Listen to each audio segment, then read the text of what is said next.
Okay, now that we know how to set up variables, we're going to learn how to let the user himself or herself set up a variable. Okay, so what does this mean? Well, first of all, let's give ourselves some space on the timeline here. So on layer 1, I'm going to do a right click. I'm going to just insert a frame on frame 10. That's all the further I'm going to go out there. I'm going to need to create some buttons here. So I'm going to get my rectangle tool and I'm going to just draw a rectangular button. I'm going to right click on it and drag down, convert to symbol. And this is what actually is going to make it a button. I'll just call this button shape 1. Okay, so you'll see now it's showing up in my library.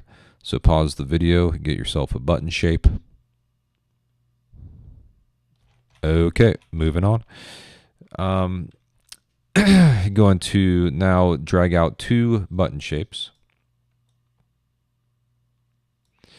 All right, with the first one selected, I'm going to go to my properties panel and call this,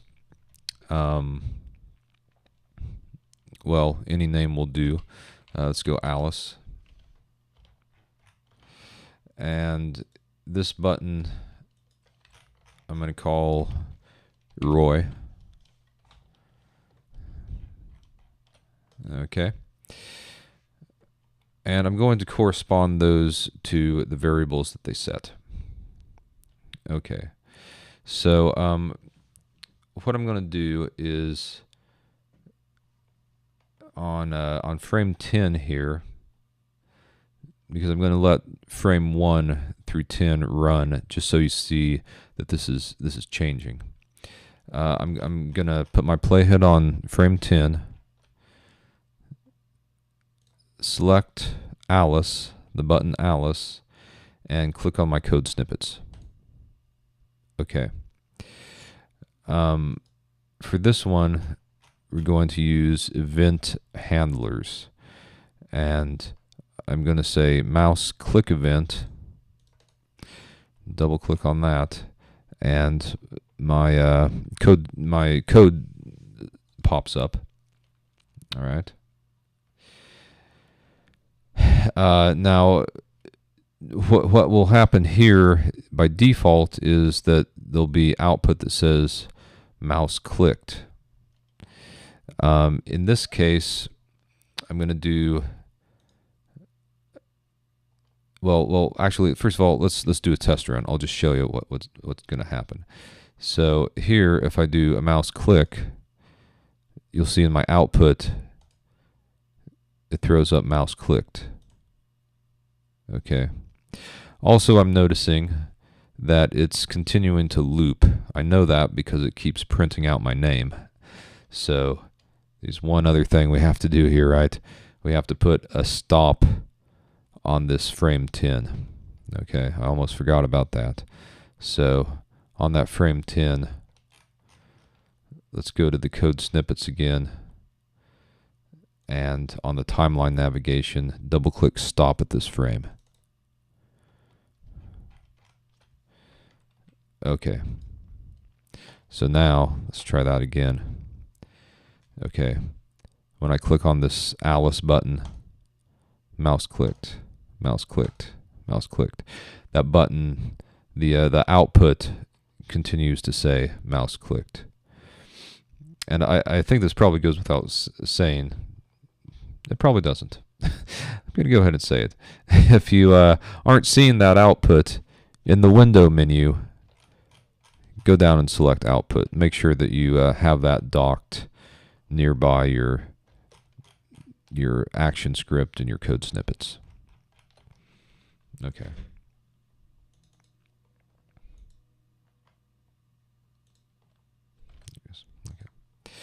All right, so moving on, what we're going to do with that button is make it change the variable. How do we need to do that? I'm going to open up the Actionscript again. And by the way, if you get off to a different piece of ActionScript, it keeps it here. So you'll see that in scene 1 on frame 10, there are my actions on frame 10. So I can move around using that little navigator there. Okay. So I was telling you the functions start out just like this. It'll say function, and then it'll throw in some parameters. In this case, the event is the mouse click, and then it'll say, okay, what happens after that is going to be in brackets.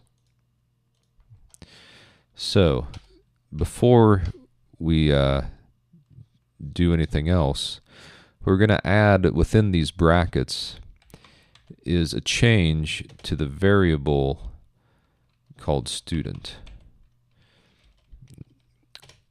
Now we're going to have that say student equals Alice.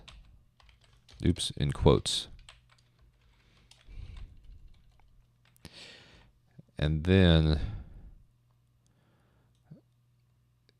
instead of tracing mouse clicked, we're going to trace the variable student. Okay? Let's see if this works. So make sure that yours looks like mine. You're going to run it.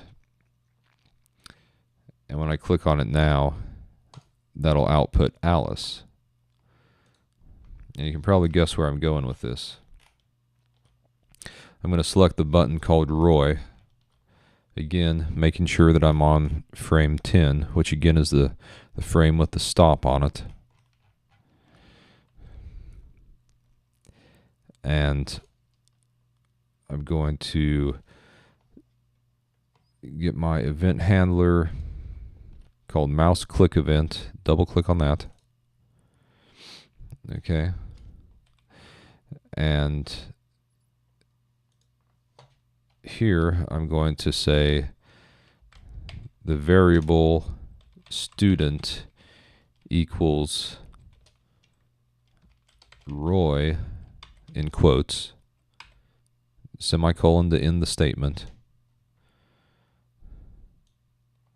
And again, I'm going to say trace, in other words, output the variable student. Okay. So let's take a look at this. This is all for frame 10.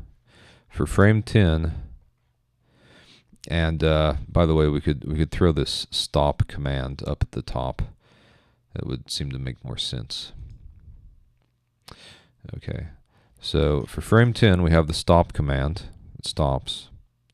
And then we have the Alice button function on the mouse click.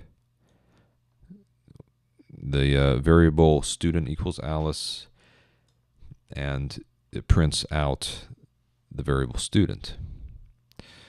On the button Roy, on a mouse click, the variable student equals Roy, and it prints out student.